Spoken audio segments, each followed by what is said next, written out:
So welcome back again. और इस lecture में जो बातें करने वाले हैं ना, अब की बार हम वो बातें करने वाले हैं इसकी फेलिंग्स टेस्ट की। पिछला लेक्चर अगर आपने देखा हो तो उसमें मैंने बातें करी थी टॉलरेंस रिएजेंट की और टॉलरेंस टेस्ट की, या उसी को दूसरा नाम दिया था सिल्वर मिरर टेस्ट, और बताया था कि किस तरह से वो ऑक्सीडाइज करता है बेटा किसको, एल्डिहाइड्स को। सो आज भी कुछ ऐसे लेक्चर होने वाला है और ये फेलिंग्स टेस्ट आपको अगर समझ में आ गया तो आप मान के चले आप 2 से 3 नंबर अपने बोर्ड्स में फिक्स कर चुके हैं। ठीक है, फेलिंग्स के साथ साथ एक बेनेडिक्ट और है तो वो भी इसका भाई है दूसरा, बिल्कुल सेम ही होते हैं दोनों, तो थोड़ा सा डिफरेंस रहता है तो वो भी देख लेंगे। और इसके बाद एक रिएक्शन हमारी जो बचती है आइडोफोम टेस्ट, सो वो देखेंगे। सो वहां पे डिस्टिंग्विश चैप्टर का लगभग ओवर हो जाएगा। देन लास्ट में कार्बोक्सिलिक एसिड जब पढ़ेंगे तो कुछ बचेगा तो वहां पे कवर कर लेंगे। चलिए देखते हैं जरा। सबसे पहले मैंने क्या बताया था कि कोई भी टेस्ट जब हम पढ़ते हैं तो पढ़ने से पहले सबसे पहले कुछ चीजें पता होनी चाहिए। क्या पता होनी चाहिए? सबसे पहले पता होना चाहिए कि इसका रिएजेंट क्या होगा। फेलिंग्स टेस्ट में रिएजेंट क्या यूज करेंगे? तो रिएजेंट इसमें 2 होते हैं। नंबर 1 फेलिंग सॉल्यूशन ए लेना है आपने। क्या लेना है?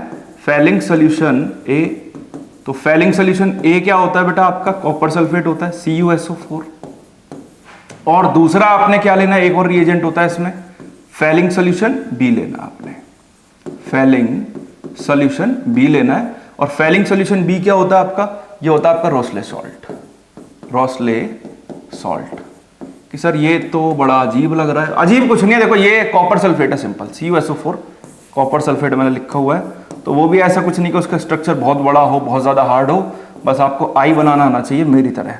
आई है कि सर आई कैसे बनाते हैं? आई देखो ऐसे बनाते हैं जैसे आप बनाते हैं अब तक छोटे बच्चे की तरह। ऐसे छोटे बच्चे की तरह आई बनाओ। एक साइड लिख दो बेटा COO नेगेटिव K पॉजिटिव, एक side COO negative Na positive, और इधर साइड क्या लग जाएगा बेटा? OH लग जाएगा। ये हो गया सिंपल। और इसी का ही अगर मैं केमिकल नेम लिखता हूं तो इसका नाम होता है हमारा क्या? Sodium potassium tartrate. टार्टरेट, अच्छा टार्टरेट होगा, सोडियम पोटेशियम टार्टरेट होता है, टार्टरेट। स्ट्रक्चर बहुत आसान है, आई बनाना है। आई बनाने के बाद लेफ्ट हैंड साइड में दोनों पर OH और उधर side COO negative K positive, COO negative Na positive, क्यों? सोडियम भी और पोटेशियम भी है। ठीक है, फिर इसके बाद में बात आती है कि कौन ये टेस्ट शो करेगा, है ना? तो एलिफेटिक एल्डिहाइड शो करेंगे खाली। Aliphatic aldehydes respond to this test. ये वाला टेस्ट कौन शो करेगा? खाली एलिफेटिक एल्डिहाइड। मतलब कहने का ये है कि अगर हम एलिफेटिक और एरोमेटिक में डिस्टिंग्विश करना चाहते हैं एल्डिहाइड्स में, तो ये टेस्ट हेल्पफुल रहेगा। दूसरा इसके अलावा कीटोन्स एंड कौन सा वाला aldehyde? Aromatic aldehyde. Ketones and aromatic aldehydes क्या लिखोगे? Do not respond to this test. Ketone और एरोमेटिक एल्डिहाइड जो है वो आपका इस टेस्ट को शो नहीं करेंगे। अच्छा, लास्ट ऑप्शन, रिजल्ट क्या बनेगा हमारा यहाँ पे? रिजल्ट क्या बनेगा बेटा? रिजल्ट बनेगा red PPT of Cu2O is formed. Cuprous oxide का पीपीटी बन जाता है यहाँ पे Cu2O का।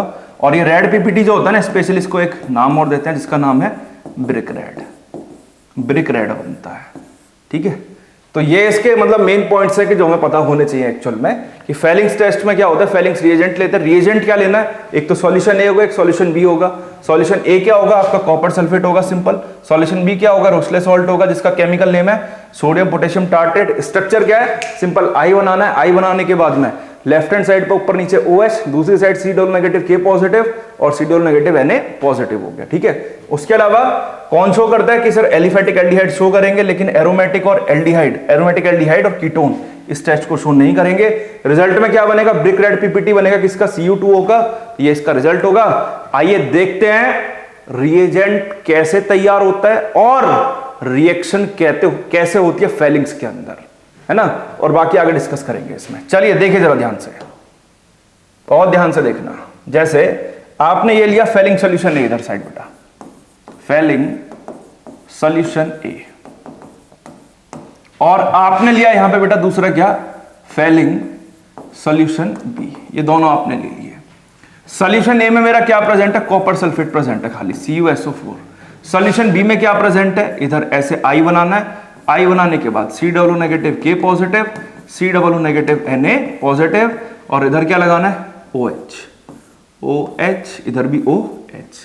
तो ये स्लाइटली बेसिक है, दोनों को मिक्स करोगे, मिक्स करने के बाद यहां पे क्या होगा, ये लेगा hydroxide ion, OH negative ion इसने लेने के बाद ये बनाएगा CuOH का होल ट्वाइस, कुछ ऐसे है। बना लिया। बनाने के बाद ये कब ले रहा है, जब ये दोनों मिक्स हो गए, ठीक है, मिक्स हो गए। अब मिक्स होने के बाद में क्या होगा, ये दोनों जब आपस में रिएक्शन करेंगे, ये दोनों जब आपस में रिएक्शन करेंगे तो ये रिएक्शन कुछ इस तरीके से करते हैं, ध्यान से देखना जरा। क्या होगा, वाटर बाहर करना है, तो कैसे बाहर करेंगे, यहां से लिया OH, यहां से क्या लिया H, यहां से OH, यहां से क्या लिया H और OH मिलके यहां से क्या बाहर होगा, 2 मॉलिक्यूल्स ऑफ H2O। और ये बना लेंगे कॉम्प्लेक्स। कैसा कॉम्प्लेक्स, कुछ ऐसा कॉम्प्लेक्स कि कॉपर लेना है और कॉपर के साथ यहां दोनों किससे ज्वाइन होने, ऑक्सीजन से, इधर भी O इधर भी O, और O के इस साइड भी इस साइड भी, COO नेगेटिव K पॉजिटिव और COO नेगेटिव Na पॉजिटिव। ये सिंपल एज इट इज छोड़ देना है। और यहां ये जो कॉम्प्लेक्स बनता है, ये कॉम्प्लेक्स कैसे कलर का होता है, ब्लू कलर का। और ब्लू कलर इस कॉम्प्लेक्स का किस वजह से होता है वो आपको ही पता है, क्योंकि यहां पे जो कॉपर प्रेजेंट है, कॉपर प्रेजेंट है किस कलर, कौन से आयन, कौन सा आयन है इसका, कॉपर +2, और कॉपर +2 की वजह से इसका ब्लू कलर होता है। ठीक है, तो बात समझने की कोशिश करो कि जब दोनों सॉल्यूशंस आपस में रिएक्शन करेंगे तो रिएक्शन करने के बाद सबसे पहले बनता है ब्लू कलर का कॉम्प्लेक्स। अब ये ब्लू कलर चेंज होगा किसमें, रेड में, तभी तो हमें पता लगेगा गिवन कंपाउंड क्या है हमारा, एल्डिहाइड। और एल्डिहाइड में भी कौन सा एल्डिहाइड, स्पेशली एलिफेटिक एल्डिहाइड। दोबारा समझने की कोशिश करो। फेलिंग सॉल्यूशन ए में क्या लिया, कॉपर सल्फेट लिया। दूसरा फेलिंग सॉल्यूशन क्या आता है हमारा, रोसले सॉल्ट, या फिर इसका क्या नाम है हमारा, सोडियम पोटेशियम टार्टरेट, इसका नाम है टार्टरेट। ठीक है, फिर इसके बाद क्या काम करा हमने, दोनों की रिएक्शन कराई। ये बेसिक है नेचर में, बेसिक होने की वजह से इसने क्या लिया, OH नेगेटिव आयन लिया और इसने बनाया कॉपर डाइहाइड्रोक्साइड, Cu, 2 OH एक साथ लग गए। लगने के बाद में यहां से OH और यहां से क्या निकाल दिया H और OH क्या बाहर हो गया यहां से H2O। बाहर होने के बाद में ये कॉम्प्लेक्स बन गया। कॉम्प्लेक्स कैसे कलर का बना, ब्लू कलर का। ब्लू कलर का क्यों बना, बिकॉज यहां पे कॉपर कौन से ऑक्सीडेशन स्टेट में प्रेजेंट है, +2 ऑक्सीडेशन स्टेट में प्रेजेंट है, ये बन गया।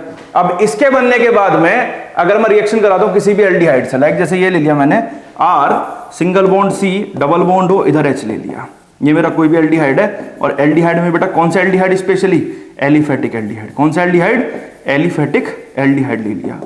तो होगा क्या यहां पे बहुत आसान काम करना है, कुछ नहीं करना मुझे। मैंने सिंपल ऐड करा इसमें फेलिंग्स रिएजेंट। क्या ऐड करा, फेलिंग्स रिएजेंट। तो ऐड करने पर यहां होगा क्या, यहां वही काम करना जो हमने पहले किया था। पहले क्या किया था कि टॉलस टेस्ट में यहां CHO में यहां बीच में क्या लगाना है, ऑक्सीजन। ऑक्सीजन लगाएंगे तो यहां से H निकलेगा, बिकॉज इसका नेचर बेसिक है।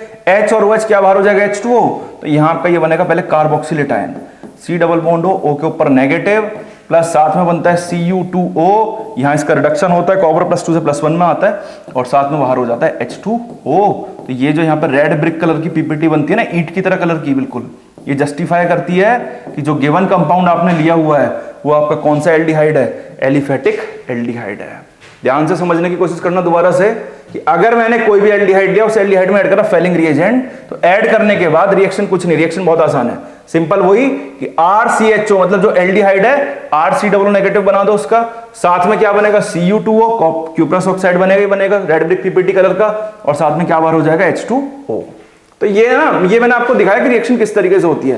हालांकि बोर्ड्स में इतना सब कुछ नहीं पूछने वाला, बस हाँ लेकिन पता होना चाहिए अपनी नॉलेज के लिए कि कलर चेंज कैसे होता है। कलर चेंज ऐसे हो रहा है कि फेलिंग रिएजेंट का जो कलर बनता है, जो हम जब हम ऐड करते हैं तो ब्लू बनता है, और ब्लू से कैसा कलर चेंज होता है, रेड। तो ब्लू से अगर रेड बन गया, वो कंफर्म करेगा कि आपका जो गिवन कंपाउंड जो है वो कैसा एल्डिहाइड है, एलिफेटिक एल्डिहाइड है। आइए देखते हैं इसकी रिएक्शन और ध्यान से थोड़ा सा, चलिए देखिए जरा। जैसे बेटा ये लिया आपने CH3C डबल बॉन्ड O इधर H, है ना। अब फेलिंग रिएजेंट इतना बड़ा तो लिखूंगा नहीं जो कॉम्प्लेक्स बना था ब्लू कलर का। इसके जगह क्या काम करेंगे, इसकी जगह ये वाला काम कर लेते हैं, ये लिख लेते हैं शॉर्ट में इसको, 2Cu + 2 + 5OH नेगेटिव। तो ये जो मैंने दोनों लिखे, ये कहां से आए मेरे, ये आए बेटा फेलिंग रिएजेंट से ही, रिएक्शन करने के बाद जो कॉम्प्लेक्स बना था। और ये जो फेलिंग रिएजेंट में लिख रहा हूं बेटा, ये कैसे कलर का है मेरे, ब्लू कलर का है। ठीक है, अब जब मैं इनकी रिएक्शन कराऊंगा तो रिएक्शन कराने पर क्या बनेगा, सबसे पहला देखो जरा, ये एल्डिहाइड है, एल्डिहाइड में जो इतना वाला पार्ट है ना बेटा, इसको कन्वर्ट कर दो कार्बोक्सिलेट में, like CH3 single bond C double bond O के ऊपर क्या आ गया negative, that is carboxylate ion. कौन सा आयन है बेटा, कार्बोक्सिलेट आयन बन गया। इसके साथ क्या बनेगा, इसके साथ बनेगा यहां पे Cu2O, यही तो बन रहा है हमारा पीपीटी। कैसे कलर का, ब्रिक रेड का, ब्रिक रेड पीपीटी, जो जस्टिफाई करेगी कलर चेंज होते ही कि आपका गिवन कंपाउंड क्या है, एलिफेटिक एल्डिहाइड। साथ में यहां से क्या बाहर हो जाएगा, 3 मॉलिक्यूल्स ऑफ H2O।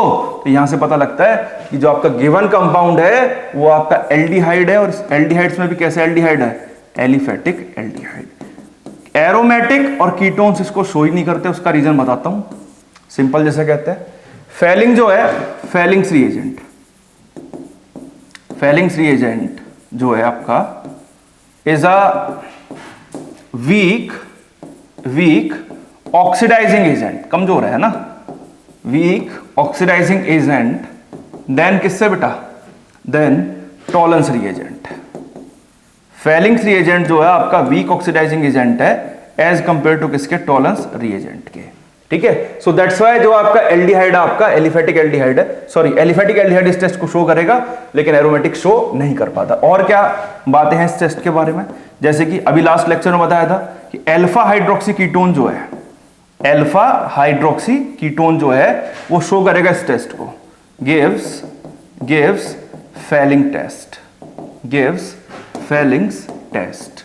क्यों करता है बेटा, बिकॉज उसका रीजन अभी बताया था टॉलरेंस में मैंने आपको कि अल्फा हाइड्रोक्सी कीटोन जो है वो इक्विलिब्रियम में रहता है किसके साथ, अल्फा हाइड्रोक्सी एल्डिहाइड के साथ में। सो दैट्स व्हाई ये आपका ये टेस्ट भी शो करता है। उसके अलावा क्या रीजन है, मैं आपको छोटी सी बात बताऊं, फेलिंग्स टेस्ट जो जनरली होता है ना वो आपका होता है आपका किससे, अल्फा हाइड्रोजन की वजह से। जैसे कि मैं आपसे बात करूं, जैसे मैंने ये लिया हुआ है ना CH3 C double bond O इधर H, तो मेरा जहां मतलब अगर फेलिंग्स की मैं कंडीशन देखूं कौन शो कर सकता है वो बता रहा हूं आपको खाली। जैसे ये C डबल बॉन्ड इधर H लिया हुआ है, ठीक है, यहां अगर देखूं तो यहां जिस कार्बन से फंक्शनल ग्रुप अटैच है, जिस कार्बन से फंक्शनल ग्रुप अटैच है पूरा, उसको बोलते हैं अल्फा कार्बन। और अल्फा कार्बन के पास जो हाइड्रोजन होता है उसको बोलते हैं अल्फा हाइड्रोजन। और जिसके पास अल्फा हाइड्रोजन होगा वो आपका फेलिंग टेस्ट शो करेगा, जिसके पास नहीं होगा वो फेलिंग टेस्ट शो नहीं करेगा।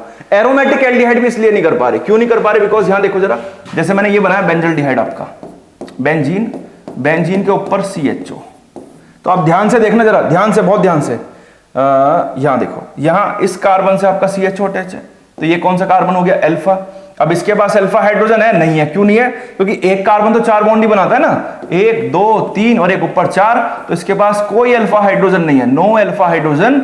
सो दैट्स व्हाई ये फेलिंग टेस्ट आपका शो नहीं करेगा। तो aromatic aldehyde, aromatic aldehyde, aromatic aldehyde do not give कौन सा test, Fehling's test, Fehling's test. किस वजह से बेटा, ड्यू टू द किससे, एब्सेंस ऑफ, किसका एब्सेंस, एब्सेंस ऑफ कौन सा हाइड्रोजन, कि सर अल्फा हाइड्रोजन। जबकि एलिफेटिक में मिलेगा ही मिलेगा 100% आपको alpha hydrogen. So that's why aliphatic aldehyde show करेगा लेकिन एरोमेटिक एल्डिहाइड शो नहीं कर पाएगा। ठीक है, ये हुई इसकी कहानी। आगे एक सवाल देखते हैं और कैसे लिखना है रिएक्शन को वो ध्यान से देखते हैं। चलिए, पेपर में सवाल आया, पेपर में सवाल आया और भगवान करे आ जाए तो छा जाए, आप कर दोगे फिर। देखो जरा, सवाल है डिस्टिंग्विश बेंजल्डिहाइड एंड एसिटल्डिहाइड। क्या आपको डिस्टिंग्विश करना है किसको बेटा, बेंजल्डिहाइड को और एसिटल्डिहाइड को। बताओ कैसे करोगे, तो बड़ा ही आसान सा तरीका। तो मैंने देखा कि बेंजल्डिहाइड सर बेंजीन वाला एल्डिहाइड है, मतलब एरोमेटिक हो गया, और एसिटल्डिहाइड एलिफेटिक वाला एल्डिहाइड है, तो ये कौन सा हो गया सर मेरा, सिंपल एलिफेटिक। कि सर हो जाएगा, मैंने कहा कैसे होगा, कि सर फेलिंग टेस्ट से हो जाएगा। मैंने लिखा ठीक है भाई, this can be distinguished by कौन सा टेस्ट बेटा, Fehling's test. This can be distinguished by Fehling's test. कैसे होगा, देखो ध्यान से कैसे होगा। बेंजल्डिहाइड बनाते हैं सबसे पहले, ये बेंजल्डिहाइड हो गया, और बताया था भी कि बेंजल्डिहाइड में क्या नहीं होता, कि सर अल्फा हाइड्रोजन नहीं होता। सो दैट्स व्हाई ये आपका फेलिंग टेस्ट नहीं दे पाएगा। मैं यहां पे क्या लिखूंगा, फेलिंग्स फेलिंग्स रिएजेंट। तो मुझे पता है रिजल्ट में क्या बनता है फेलिंग्स टेस्ट के अंदर, तो यहां पे मैं लिखता हूं no brick red PPT, no brick red PPT of किसकी बेटा, Cu2O इज फॉर्म, नहीं बनेगी यहां पे। इसके अलावा क्या हो सकता है, ध्यान से देखो जरा, इसके अलावा जैसे कि एसिटल्डिहाइड है CH3CHO, ये मेरा एसिटल्डिहाइड है। इस एसिटल्डिहाइड के अंदर अगर मैंने ऐड करा क्या, फेलिंग्स रिएजेंट, फेलिंग्स रिएजेंट, तो ऐड करने पे मैंने बताया कि सर ये एलिफेटिक एल्डिहाइड है, तो ये आपका ब्रिक रेड पीपीटी बनाएगा। तो मैं यहां लिखूंगा brick red PPT, brick red PPT of किसका, Cu2O का, brick red PPT of Cu2O is form बन जाएगा। ठीक है, लेकिन हाँ ऐसे नहीं लिखना नो रिएक्शन, अगर आप ऑब्जर्वेशन नहीं लिखते तो शून्य मिलेगा, आपको ध्यान रखना। अब रिएक्शन कैसे लिखनी है, रिएक्शन का मैंने अभी आपको बताया भी था, ध्यान से देखो जरा कि सर एसिटल्डिहाइड है CH3CHO, किससे रिएक्शन कराया, फेलिंग रिएजेंट। फेलिंग रिएजेंट में लेना क्या बताया था आपको, लेना है कॉपर +2 आयन लेते हैं, ध्यान से देखना, कॉपर +2 आयन लिया और क्या लिया OH नेगेटिव, और बैलेंसिंग के लिए अभी बताया था यहाँ पे क्या लगाना है, यहाँ लगाओ 2, यहाँ क्या लगाओगे 3, लगाने के बाद में इस एल्डिहाइड का तो करा दो ऑक्सीडेशन, कैसे, CHO की जगह क्या लिखोगे बेटा, COO नेगेटिव। उसके अलावा कॉपर +2 अपना खुद का रिडक्शन करके बनाता है Cu2O, क्योंकि +1 में आ जाता है, और यही मेरा क्या बनता है यहाँ पे ब्रिक रेड पीपीटी, जो जस्टिफाई करता है कि मेरा गिवन कंपाउंड कौन सा एल्डिहाइड है बेटा, एलिफेटिक एल्डिहाइड है। उसके अलावा ध्यान से देखना, यहाँ ये जो रिएजेंट बन रहा है मेरा फेलिंग रिएजेंट, कौन से कलर का बताया था, याद करो, ब्लू कलर का, ब्लू से हो गया रेड कलर, बन गया मेरा ब्रिक रेड पीपीटी। उसके अलावा यहाँ से क्या बाहर होगा, H2O, कितना मॉलिक्यूल, 3 मॉलिक्यूल। सो इस तरीके से आपने क्वेश्चन अटेम्प्ट करना है। अटेम्प्ट करने के बाद आपको मिलेगा बोर्ड्स में इसका 1 नंबर, 1 से ज्यादा का नहीं आता कि सर इतना सारा लिखना पड़ेगा, जी बिल्कुल लिखना पड़ेगा अगर 1 नंबर चाहिए तो। ठीक है, ऑब्जर्वेशन जरूर लिखनी है, अगर ऑब्जर्वेशन नहीं लिखते तो उस कंडीशन में गलत हो जाएगा, बिकॉज यहाँ टेस्ट कैसे पता लगता है, मैंने बताया ना, टेस्ट और रिएक्शन दोनों में डिफरेंस है। टेस्ट कैसे जस्टिफाई होगा, कलर चेंज हो, स्मेल हो, इन सब से पता लग जाएगा। लेकिन अगर आप कलर और स्मेल जो भी आपका मतलब सपोज करो ऑब्जर्वेशन है वो आप लिख नहीं रहे हैं, तो हमें कैसे पता कि आपने डिस्टिंग्विश किया या नहीं किया। ठीक है, तो इस तरह से आपने करना है। सो आई थिंक आपको ये समझ में आ गया होगा, फेलिंग्स टेस्ट भी और बेनेडिक्ट टेस्ट और है वो भी बिल्कुल इसकी तरह, उसे और दिखा देते हैं, देन लेक्चर फिनिश करके नेक्स्ट लेक्चर जो आएगा वो आएगा आपका आइडोफॉर्म टेस्ट के ऊपर, और बहुत अच्छे तरीके से बताऊंगा, आप कैसा भी क्वेश्चन उठा के वहां से कर सकते हैं, अभी भी कर सकते हैं, इससे भी बहुत आराम से। मतलब मैं ऐसा नहीं कि मतलब कंसेप्ट को कोशिश कर रहा हूं, बिल्कुल जो कंसेप्ट ऐसे हैं कि जहां से सवाल बनते ही बनते हैं तो उनको पूरा डीपली लेके चले। ठीक है, नेक्स्ट जो टेस्ट है हमारा बेनेडिक्ट सॉल्यूशन से भी आप डिस्टिंग्विश कर सकते हो। बेनेडिक्ट सॉल्यूशन, ध्यान से देखना जरा, बेनेडिक्ट सॉल्यूशन। ठीक है, सेम कंडीशन सब कुछ ऊपर वाले की तरह, बिल्कुल जो ऊपर फेलिंग्स में देखी सेम यहां देखोगे। तो यहां भी बेनेडिक्ट सॉल्यूशन 2 सॉल्यूशन से मिलकर बना होता है, ये भी नंबर 1 यहां पे होता है सॉल्यूशन नंबर ए, तो वो सेम है बिल्कुल जो पीछे पड़ा कॉपर सल्फेट, बिल्कुल सेम है, कुछ भी ज्यादा डिफरेंस नहीं, बस कम इसका रिएजेंट का डिफरेंस है। दूसरा होता है आपका सॉल्यूशन नंबर बी, और सॉल्यूशन नंबर बी क्या होता है, वो होता है आपका सोडियम सिट्रेट होता है बेटा, सोडियम सिट्रेट। की सर फंसा दिया दोबारा से, हाँ कुछ ऐसा ही स्ट्रक्चर बनाना है जैसे पिछली बार आई बनाए थे, अब की बार बना देंगे ई, ऐसे करके बड़ा वाला ई, बड़ा वाला ई, और बीच वाले डंडे पे ऐसे लगा दो। है सर ये तो त्रिशूल सा बन गया, ऐसे करके हैं, ऐसे ऐसे ऐसे बना लो, चाहे देखो बन रहा है ना, तो बिल्कुल ऐसे ही बनाना। कैसे बनाओगे देखना जरा, सोडियम सिट्रेट क्या करना है, पीछे यहाँ लगा दो कोने पे COO negative Na positive, COO negative Na positive, और COO नेगेटिव Na पॉजिटिव, और यहाँ क्या लगाओगे OH। ये ब्यूटीफुल सी जो पिक्चर बन गई, यही आपका सोडियम सिट्रेट। नहीं आया समझ में, ठीक है, ये बन गया। अब कहानी ये कि सर रिएक्शन कैसे होगी, तो रिएक्शन और भी आसान हो जाती है। कैसे, अगेन ये बेसिक है, तो बेसिक है तो ये क्या लेगा, OH नेगेटिव लेगा, लेने के बाद में किस में कन्वर्ट होगा, कॉपर हाइड्रोक्साइड, जैसे पिछली बार हुआ था CuOH, इधर भी क्या आ गया बेटा, OH आ गया। OH आने के बाद जब ये दोनों आपस में रिएक्शन करेंगे, तो रिएक्शन करने के बाद क्या बनता है कि सर H और OH क्या बाहर हो जाएगा, H2O, ये हो गया। H2O बाहर हो गया और बाहर होने के बाद क्या बनेगा, ये बनेगा कॉम्प्लेक्स Cu, इधर OH और इधर क्या आ जाएगा, साइड में O लेना है, बाकी इसको एज इट इज, इसको नहीं छेड़ना है। क्या, C+O negative Na positive, same C+O negative Na positive, same C+O negative Na positive. और ये भी कैसे कलर का होता है, ब्लू कलर का होता है, क्योंकि कॉपर +2n प्रेजेंट है। ठीक है, अब यहां से अब इसको ऐड करो, ऐड करने के बाद जो रिजल्ट आपने फेलिंग्स में देखे थे वहां से सेम रिजल्ट आप निकाल सकते हो। सो बिल्कुल सेम रिएक्शन है, तो मैं यहां पे ज्यादा इस पे बहुत ज्यादा एक्सप्लेनेशन करने की जरूरत नहीं है। अगर आपको फेलिंग समझ में आ गया, बिल्कुल सेम उसी की तरफ फॉर्म होगा। ठीक है, सो यहाँ ये बेनेडिक्ट्स भी होता है, फेलिंग्स भी हो गया, और टॉलरेंस हम पिछले लेक्चर में पढ़ ही चुके। आई होप आपको समझ में आ रहा हो। ये एनसीईआरटी में मेंशन नहीं है, तो आपकी चॉइस है, बस आपको याद रखना, तो आप याद रख सकते हो कि बेनेडिक्ट से भी आप डिस्टिंग्विश कर सकते हो। ठीक है, बाकी फेलिंग्स और टॉलरेंस ये एनसीईआरटी में है, और मैंने आपको बहुत शानदार तरीके से बताया कि कैसे आपने रिएक्शन करानी है, कैसे आपने रिएक्शन लिखनी है। तो पेन कॉपी तो देखो जरूर यूज कर लेना, नहीं करोगे तो उसका खामियाजा भुगतना पड़ेगा। कब, अभी नहीं, मार्च में। और ऐसा नहीं है कि देखो बोर्ड्स में ही आप सपोज करिए लेक्चर वॉच कर रहे हैं, मेरा नहीं किसी और का भी कर रहे हैं, सो उस कंडीशन में आप एक हैबिट बनाइए कि आप कॉपी पेन जरूर यूज करें। करेंगे तो देखो उसका बेनिफिट आपको ही मिलना है, हमें नहीं मिलने वाला। कारण क्या है कि चीजों को लॉन्ग टर्म बनाने के लिए, कह सकते हैं कि रिमेंबर करने के लिए, आप अपना लिखा हुआ बहुत अच्छे से समझ सकते हैं, मुझसे अच्छे से शायद अपने आप को जानते हैं ना आप, इसलिए सो दैट्स वाई कॉपी और पेन का यूज जरूर करें। और नेक्स्ट लेक्चर जो रहेगा वो रहेगा किसको लेके, आइडोफॉर्म टेस्ट को लेके। सो टेस्ट पे ही बातें चल रही हैं, तो बढ़ते रहेंगे ऐसे ही आगे, धीरे धीरे पढ़ते रहिए ऐसे ही। ठीक है, मिलते हैं नेक्स्ट लेक्चर में।